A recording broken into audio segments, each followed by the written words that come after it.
என்ன தான் சொல்ல வர்றார் பவுல்? திரும்ப திரும்ப நல்லா பாருங்கள்.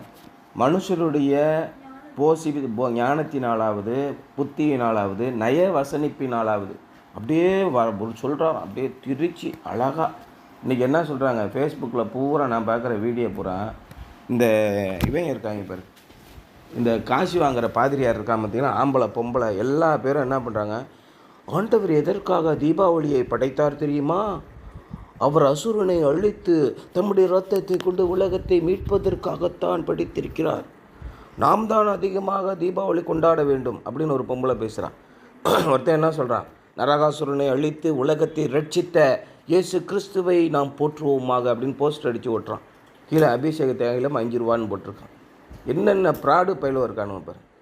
இதுதான் நயவசனிப்பினாலும் மனுஷருடைய ஞானத்தினாலும் கிறிஸ்துவை போதிக்கவில்லை. பவுல் தான் சொல்கிறார், நான் உங்களிடத்தில் வந்தபோது மனுஷருடைய ஞானத்தினாலும் நயவசனிப்பினாலும் புத்திசாலித்தனத்தினாலும் உங்களுக்கு போதகம் பண்ணி உங்களை ஏச்சி பொழைக்கல. நல்லா புரிஞ்சுக்கோங்க. சிலுவையில் அறையுண்ட இயேசு கிறிஸ்துவை மாத்திரம் நான் சொன்னேன். நீ கேட்கிறதுக்கு காதில்லவன் கேட்டுக்கோ, கேட்காம போ. நீ கிறிஸ்தவனாக இருந்தாலும் சரி, யாராக இருந்தாலும் சரி, சொல்கிறது மட்டும்தான் என்னுடைய வேலை. ஒருவேளை நீங்கள் கேட்காம போனீங்கன்னா போங்க, எனக்கு என்னங்க அப்படின்னு சொல்கிறாரு. இன்றைக்கி இருக்கிற நிலைமைக்கும் அன்றைக்கி இருக்கிற நிலைமைக்கும் தேவனுடைய சமூகத்திற்கும் இவர்கள் செய்யும் கூத்துக்கும் உள்ள வித்தியாசத்தை நீங்கள் நல்லா பார்க்கலனா நம்மளை சோழியை முடிச்சுவிடுவாங்க. உங்களிடத்தில் இருக்கும் பணத்தையும் பொருளையும் உழைப்பையும் சுரண்டுவதற்காக மட்டும்தான் இன்றைக்கு சபைகள் இருக்கின்றன. பணத்தை மட்டும் இல்லை, உங்களுடைய உழைப்பையும் சுரண்டி தின்பார்கள். நீ வாங்க, காலையில் 7 மணிக்கெலாம் சர்ச்சுக்கு வந்துடுங்க, ஒரு முக்கியமான வேலை இருக்குது, எல்லாம் போய் தோட்டத்தை சுத்தம் பண்ணுங்கள், கக்கூஸ் கழுவுங்க, எல்லாம் பண்ணுங்கள். ஏன் அதை ஒரு ஆள், அதுக்கு ப்ரொஃபஷனலாக ஆள் இருக்காங்களே, அவங்கள சொன்னால் அது ஆகாதா? அப்போ அன்றைக்கி பூரா நீங்கள் உழைக்க வேண்டிய உழைப்பு பூரா நாசமாக போச்சு. சனிக்கிழமை உபவாச ஜபம் வைக்கிறோங்க, காலையில் 8 மணிக்கு வந்துடுங்க, 2 மணி வரைக்கும் உபவாசம் செய்வோம். அப்போ அன்றைக்கி உழைப்பு நாசமாக போச்சு. ஒவ்வொரு நாளும் இந்த மாதிரி திருச்சபைகள் பண்ணுற அநியாயம் இருக்குது பார்த்தியா, ரொம்ப அதிகம். இறைவனை நாம் எப்பொழுதும் தேட வேண்டும் என்பது உண்மைதான். வாரத்தில் 4 நாள் ஆராதனை நடத்தி அங்கேயே கூத்தடிச்சுக்கிட்டு இருந்தால் எப்போ நீ உழைப்பதற்கு போவேன்? அது துதி ஆராதனை, வியாழக்கிழமை மதியம் 10 மணியிலிருந்து மதியம் 2 மணி வரைக்கும் துதி ஆராதனை. இப்படி நிறைய சபைகளை நடத்துகிறாங்க.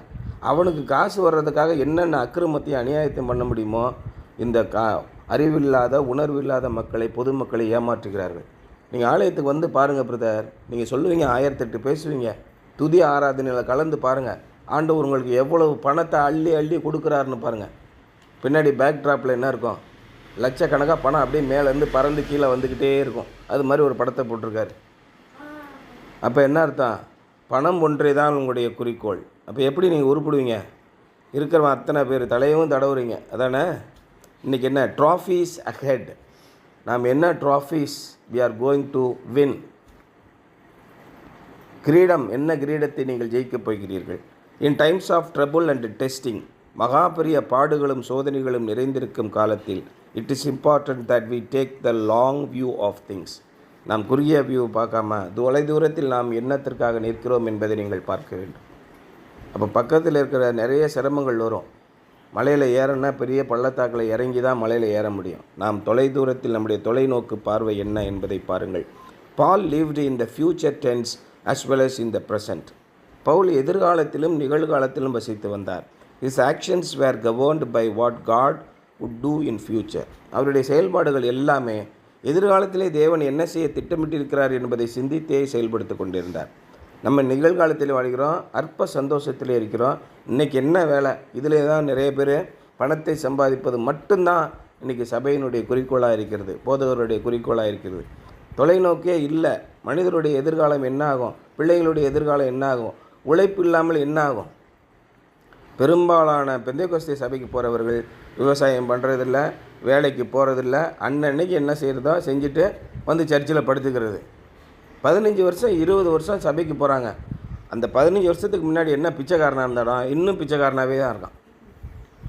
கொஞ்சம் கூட முன்னேற்றம் இல்லை. ஏன்? உழைப்பு இல்லை. ஏற்கனவே இவர்கள் உழைப்பை சுரண்டி கொண்டிருக்கிறார்கள். இப்போ மேலும் உழைப்பையும் நேரத்தையும் அவருடைய சாரத்தை ஃபுல்லாக உறிஞ்சிடுறாங்க. அப்போ எதிர்கால திட்டமே இல்லையா உங்களுக்கு? பவுல் எதிர்காலத்தில் நீங்கள் எப்படி இருக்க வேண்டும் என்பதை யோசித்தார். அப்படி செயல்படவே விட மாட்டேங்கிறாங்க. He knew that Jesus Christ would return and reward him for his faithful ministry. அப்போ மினிஸ்ட்ரினா என்னங்கிறதே நிறைய பேருக்கு தெரில. பவுல் என்ன பண்ணார்? தன்னுடைய சொந்த கைகளினாலே பாடுபட்டு உழைத்து இருக்கிற நேரத்தில் மற்றவங்களுக்கு இயேசுவை பற்றி என்னுடைய வாழ்க்கையில் என்ன செய்தார் என்பதை சொன்னார். இதுதான் இன்றைக்கி எல்லா பேரும் ஒரு 15 வயசு ஆரம்பிச்சிடறான் பாட்டை போட்டுக்கிட்டு. என் பையன் 15 வயசுலேயே ஊழியத்துக்கு வந்துட்டான். அவன் மைக்கை பிடிச்சிட்டு கண்ணாமண்ணான்னு பேசுகிறான். ஒரு 7 வயசு பையன் இயேசுவை பற்றி பிரசங்கம் பண்ணிக்கிட்டு இருக்கான். அதை வீடியோ எடுத்து போட்டுக்கிட்டு இருக்காங்க. இந்த மாதிரிலாம் அநியாயம் பண்ணுறாங்க.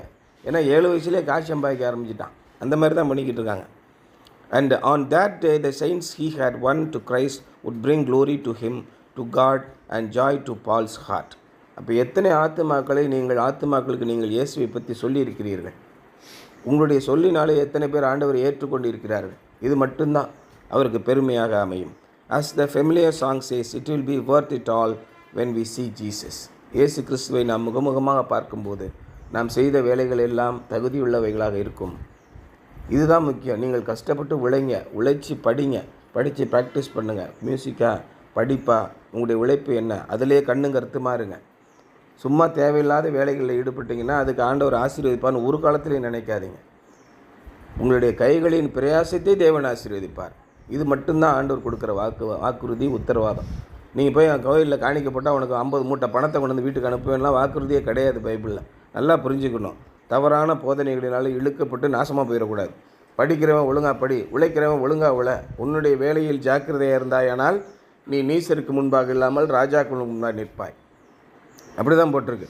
நீ பணத்தை எடுத்துக்கொண்டு சர்ச்சில் கொண்டு சேர்த்தாயானால் நீ நீசருக்கு முன்பாக நிற்காமல் ராசாருக்கு முன்பாக நிற்பான்னு போட்டிருக்க.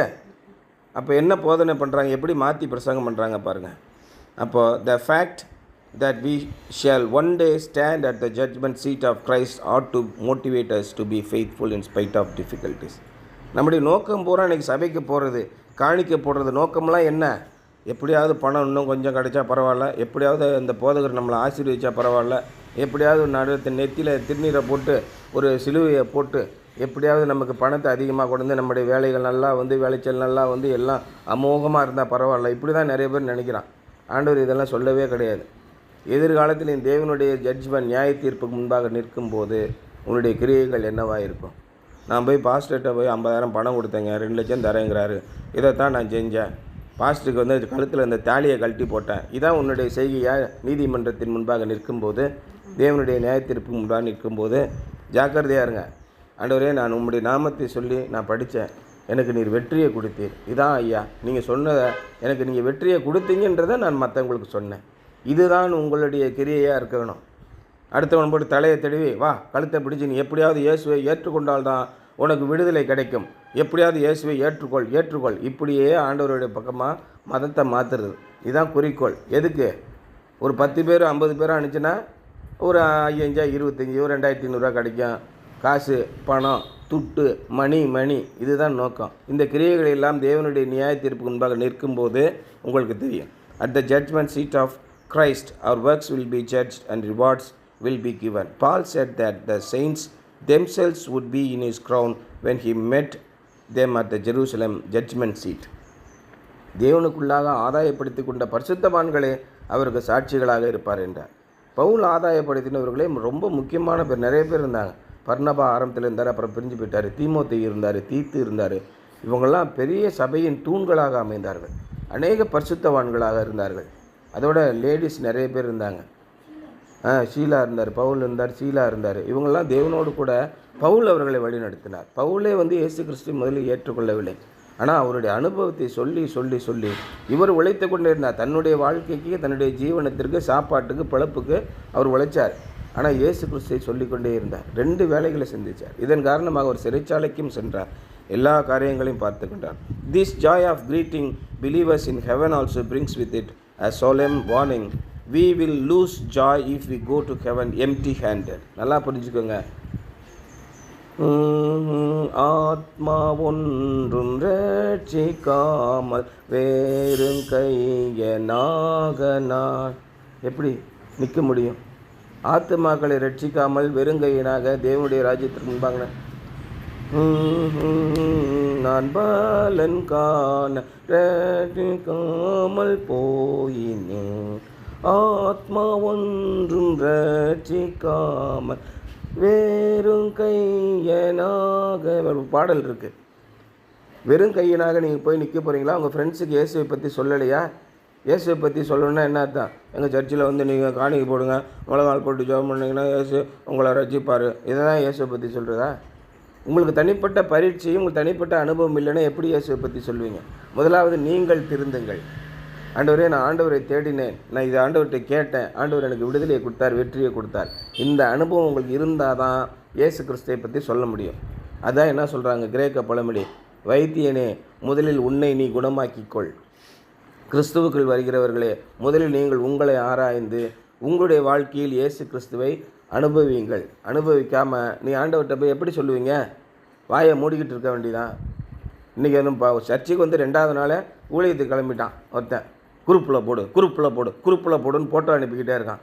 என்னடா குரூப்பில் போடுன்னு பார்த்தா, இவன் புதிய ஏற்பாடை கொண்டு ஒருத்தனை கொடுத்துட்டு அதை போட்டோ எடுத்து போடுவான், இன்னொருத்தனுக்கு கொடுத்துட்டு போட்டோ எடுத்து போடுவான், ஒரு ட்ராக்ஸ் எடுத்து கொடுத்து போட்டோ எடுத்து போடுவான். இதை எனக்கு வேறு 50 படத்தை அனுப்பிவிடுவான். நான் ஊழியம் பார்க்குறேன், உங்கள்கிட்ட இருக்கிற குரூப்பிலலாம் போட்டு விடுங்க, நான் ஊழியம் பார்க்குறேன்னு.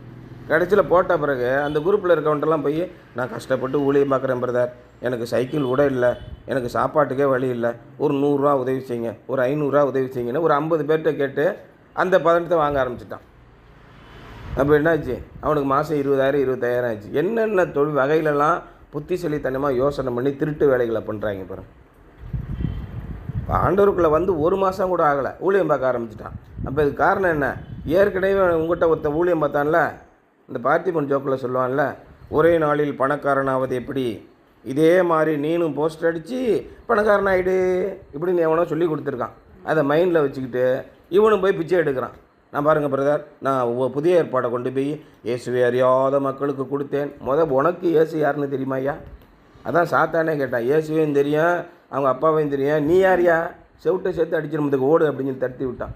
உடனே இயேசுக்கிட்ட வந்து என்ன கேட்குறாங்க? ஆண்டவரே, உம்முடைய நாமத்தினாலே நாங்கள் பிசாசு துரத்த போனோம், அவன் இயேசு யாரையும் எனக்கு தெரியும், போயான்னு சொல்லி தட்டி விட்டான் எங்களை அப்படின்னு வந்து சொல்கிறான். நீ ஒழுங்காயிரு.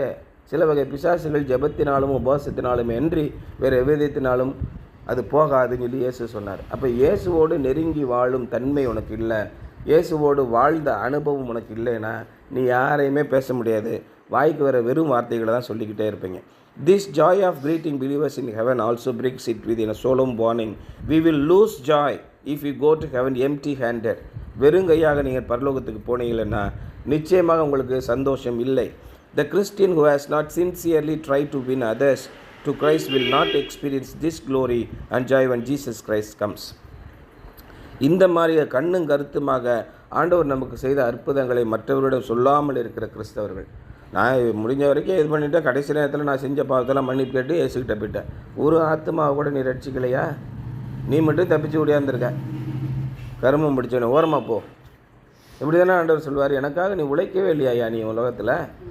ஆண்டவரே, நான் 1000 பேர்கிட்ட சொன்னேன், யாருமே திருந்தலை, 2 பேர் மட்டும்தான் கேட்டாங்க. பரவாயில்ல, உன்னுடைய உழைப்பை நான் பாராட்டுகிறேன், வா, நீ சொல்லிட்டேலப்பா, போதும், அவ்வளோதான். ஆண்டவர் சொல்கிறார், we must witness for God so that when we get to heaven he will have trophies to present for his glory. நாம் இயேசு கிறிஸ்துவுக்காக சாட்சிகளாக வாழ வேண்டும். என்ன சாட்சிகள்? எப்படி சாட்சியாக வாழ்கிறது? ஆமாங்க ஐயா, நான் பார்த்தேன் கோர்ட்டில் நீதிமன்றத்தில், என்ன அந்த கொலை நடந்ததை நீ பார்த்தியா? ஆமாங்க ஐயா, நான் பார்த்தேன். நான் வந்து ஜன்னலில் பால்கனியில் நின்றுக்கிட்டு இருந்தேன் ஐயா, சும்மா ஃபோன் எடுத்து ஃபோட்டோ எடுத்துக்கிட்டே உட்காந்துருந்தேன். அந்த நேரத்தில் வந்து 2 பேரும் சண்டை போட்டுக்கிட்டாங்க. என்னடா சண்டை போடுறாங்க? நான் வீடியோவில் எடுத்துக்கிட்டே இருந்தேங்க. திடீர்னு பார்த்தா அவன் கத்தி எடுத்து குத்திவிட்டான். இதை நான் கண்ணால் பார்த்தேங்க, ரெக்கார்டிங்கை நான் வச்சுருக்கேன், நான் தான் பார்த்தேன். அப்படியா? சரிப்பா, இவர் சொல்கிற சாட்சி உண்மை அப்படின்னு சொல்லி சொல்லுவான் நீதிமன்றத்தில். அதே மாதிரி, ஐயா, என்னுடைய வாழ்க்கையில் இயேசு கிறிஸ்துவை நான் அனுபவிச்சேன் ஐயா, நான் பட்டுக்கிட்டு இருந்தேன், நான் ஆண்டவர்கிட்ட போய் அழுது கெஞ்சி போகிறான்னேன், அவர் எனக்கு விடுதலையை கொடுத்தாரு. என் ஃப்ரெண்டு ஒருத்தர் ரொம்ப கஷ்டப்பட்டுக்கிட்டு இருந்தான், அவனுக்கு நான் இயேசுவை பற்றி சொன்னேன். எப்பா, அவனுடைய கடலிலேருந்து இந்த மாதிரி நீ செய், உன்னுடைய குறைகளை நீ மன்னிப்பு கேட்டு முதலில் நீ திருந்து ஆண்டவர்கிட்ட கேளு, நிச்சயமாக ரட்சிப்பு கொடுப்பான்னு சொன்னேன். அவன் அதே மாதிரி திருந்தனா, கண்டிப்பாக அவனுடைய வாழ்க்கையை ஆசீர்வதித்தார். இன்றைக்கி அற்புதமாக அமெரிக்காவில் இருக்காயா, நல்லா இருக்கான், இன்றைக்கி இயேசு கிறிஸ்துவை பின்பற்றி வருகிறான் ஐயா, நான் சாட்சி கொடுத்தேன்யா. ரைட்டு, உன்னுடைய சாட்சி உண்மை, போ. இல்லையா, நான் போய் ஒரு வாளி எடுத்துகிட்டு போனேன், அவள் தாலியை அறுத்து உள்ளே போட சொன்னேன், அவள் போட்டா, அவளுக்கு பணம் கொடுக்க சொன்னேன், அவள் ஏமாற்றிட்டு போயிட்டா, நான் இன்னொருத்திட்டு போயிட்டேன், வேறு ஊரில் போய் ஏமாற்றிக்கிட்டு இருந்தேன் ஐயா. அப்படியா? பிடிச்சி உள்ளே போடுறா அவனை. இதானே நடக்கும். இன்றைக்கி ஊழியர் கள்ள போதகர்களும் கள்ள ஊழியர்களும் என்ன பண்ணுறாங்க? கள்ள தீர்க்க தரிசிக்கலாம், வாளியை எடுத்துகிட்டு போய் தாலியாக இருக்கிறான். இதான் வேலை நடக்குது. அப்படி நீங்கள் செய்யாதீங்க, எச்சரிக்கையாக இருங்க. உங்களுக்கு கிரீடம் காத்திருக்கிறது. நீங்கள் இயேசு கிறிஸ்துவுக்காக என்ன உழைப்பு உழைக்கப் போகிறீர்கள்? தானியேல் 12ஆம் அதிகாரம் 3ஆம் வசனம் என்ன சொல்லுது? They that be wise shall shine as the brightness of the firmament, and they that turn many to righteousness as the stars forever and ever. அப்போ என்ன? தேவனுக்கு முன்பாக ஞானிகளாய் இருப்பவர்கள், ஞானவான்கள் ஆகாய மண்டலத்தின் ஒளியைப் போல நீதிக்கு உட்படுத்துகிறவர்கள், நீதிமான்களாக ஆக்குகிறவர்கள் அர்த்தம். என்றென்றைக்கும் நட்சத்திரங்களைப் போல பிரகாசிப்பார்கள். தேவனுக்கு முன்பாக நீங்கள் எத்தனை ஆத்துமாக்களை ஆதாக்கிறீர்கள்? எத்தனை பேரை நீதிக்குள்ளாக நடத்துகிறீர்கள்? எத்தனை பேரை இயேசு கிறிஸ்துவின் இரத்தத்தினாலே நீதிமான்களாக ஆக்கியிருக்கிறீர்கள்? இது ரொம்ப ரொம்ப முக்கியம். உங்களுடைய வாழ்க்கையை நோக்கம் என்ன? பெரிய பதவிக்கு போய் பணம் சம்பாதிப்பதா? உங்களுடைய வாழ்க்கை நீங்கள் எதை செய்தாலும் தேவனுடைய நாமத்தின் மகிமைக்கென்றே செய்யுங்கள். இதுதான். கடினமாக உழையுங்கள், தேவன் உங்களை ஆசீர்வதிப்பார். உங்களுடைய கைகளின் பிரயாசத்தை தேவன் ஆசீர்வதிப்பார்.